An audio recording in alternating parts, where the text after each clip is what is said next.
வணக்கம். கீதா சிவலிங்கம். இன்றொரு தகவல்ல இன்னைக்கு நாம எந்த பழத்தை பத்தி பார்க்க போறோம் அப்படின்னு பார்த்தீங்கன்னா, சீத்தாப்பழம்.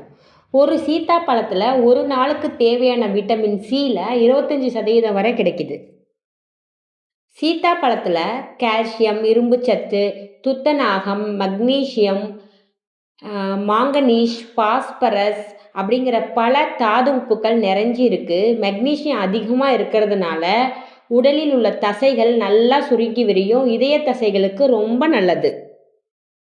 சீத்தாப்பழத்துல நார்ச்சத்து, புரதச்சத்து அதிகமா இருக்குது. தாமிரம் அதிகமா இருக்கிறதுனால உடலில் உள்ள இணைப்பு மூட்டுக்கள் உறுதியா இருக்கிறதுக்கு உதவி செய்யுது.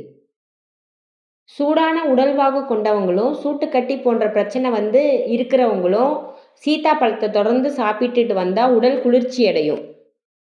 100 கிராம் சீத்தாப்பழத்துல புரதம் 1.6 கிராம், கொழுப்பு 0.4 கிராம், நார்ச்சத்து 3.1 கிராம், மாவுச்சத்து 23.5 கிராம், ஆற்றல் 104 calories, calcium 17 milligram, phosphorus 47 milligram, இரும்புச்சத்து 4.31 milligram, vitamin C 37 milligram, manganese 0.64 milligram, தாமிரம் 0.43 மில்லிகிராம்,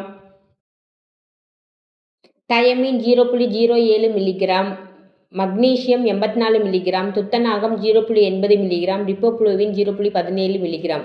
வெயிட் கெயின் பண்ணுறவங்க இந்த பழத்தை தாராளமாக சாப்பிட்லாம்.